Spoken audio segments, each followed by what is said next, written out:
In order to be successful in life, you have to cross a jungle.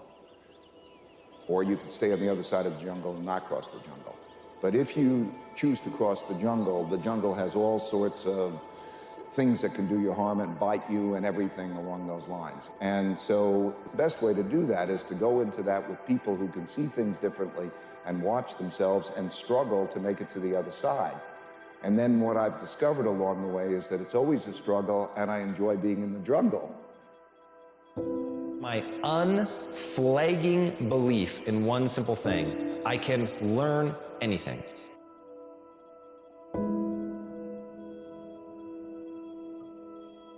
I think people have to realize that they have to accept failure, but don't accept defeat. I think whenever you're trying to do something great, whenever you're trying to be successful, you're going to face failures, but it's those lessons in the failures that really take you to greatness. My entire reality was based on what I believed was real, and what I believed was true about myself, about what's possible, and that I could change that. That's when my life started to change. And he said, if you start to change the way you think, and you start to learn every day for 1 hour to upgrade your knowledge and your skills, and then you take action every day on the things that are the most important instead of all the different things that you can do. 1 year, you'll be at a totally different destination. 5, 10 years, your life won't be the same. So what would be best for you 3 to 5 years down the road if you were really taking care of yourself like you were someone that you thought should be around? And people are very ambivalent about whether they should be around, so this is a lot harder than you think. So you need that vision. And then what you also need is a vision of what your life would be like if you let yourself deteriorate in precisely the foolish ways that you know that you would deteriorate if you let yourself go. And that's contemplation too. It's like, okay, if I let myself go, where would I end up? Haven't developed grit yet. And so grit is the ability to persevere, to see things through, to go past the point at which it has stopped being fun and it becomes boring because you believe in your end goal enough, you're excited by what you're trying to accomplish so much that you're willing to fight through all of that difficulty. You're willing to fight through the boredom. You're willing to fight through the unease that arises when you step outside your comfort zone. You're doing things you're not good at and things that are boring. Those are the two things that I find kill most people. They just cannot handle the things that make them go, oh God, like I'm not very good at this and I'm feeling really badly about myself. And they forget that they can get good on a long enough timeline. And then two, inevitably, in any pursuit of greatness, in any endeavor where you're trying to gain mastery, you're gonna get bored. Because practice is repetition. It's doing something over and over and over and over to really train yourself to get to the point where you're truly exceptional. And there's just so much boredom inherent in that process.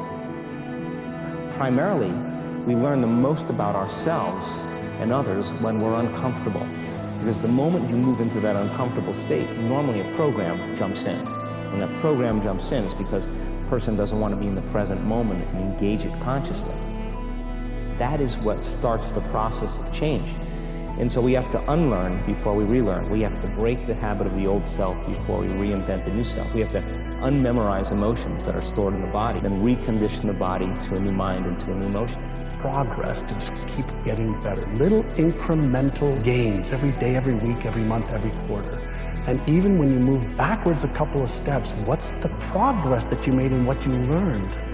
So I was taught that failure is an opportunity to learn. And I was also taught to disassociate me being a failure from failing. If you get yourself in a state of certainty that this is going to work, I'm going to find a way, and if this doesn't work, I will make the way, then you tap a lot more potential. And when you're certain in your potential, you take massive action. When you take massive action, you really believe in something, you get great results. Because the long-term impact of making a decision from your heart and soul, that is where the best life comes from.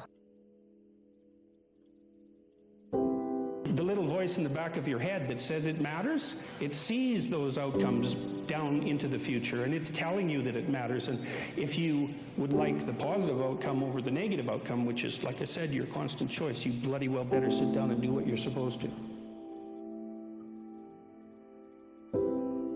If you're interested, you'll do what's convenient. You'll come up with stories and excuses and reasons why you can't, and you'll use your education as an excuse, you'll use your story as an excuse, you'll use all of that as your reasons why you can't. He says, but if you're committed, you will do whatever it takes. You'll let go of your stories, you'll let go of your excuses, you'll let go of all the reasons you currently have that are formulating your identity of yourself, and you'll learn how to let that go and become who you are destined to become. Why do most people fail? The answer is they never start. Now, the reason that most people never start is because they don't think that they're going to get a result from their actions. And then that's going to come down to a belief that they believe about themselves. I'm too stupid. I'm not good enough. I don't have the natural talent. That's why most people fail. The hard thing is taking the first step. Everything else is just persistence. Because so many times people have a tendency to devalue the moment, today. What they do is they greatly value the destination. And so they kind of talk about, well, when I get there, or if I arrive there, or when I do that, or when I accomplish this. And they don't understand that success is a daily thing. And I'm here to share with you that the secret of success is determined by your daily agenda. It's not so much courage, it's a matter of, it's less risky to say something than to remain silent when you know there's something to be said. I know that to be the case. And so lots of times in life, it's like, there's no pathway forward that's going to shield you from risk. You get to pick this risk, or you get to pick this risk.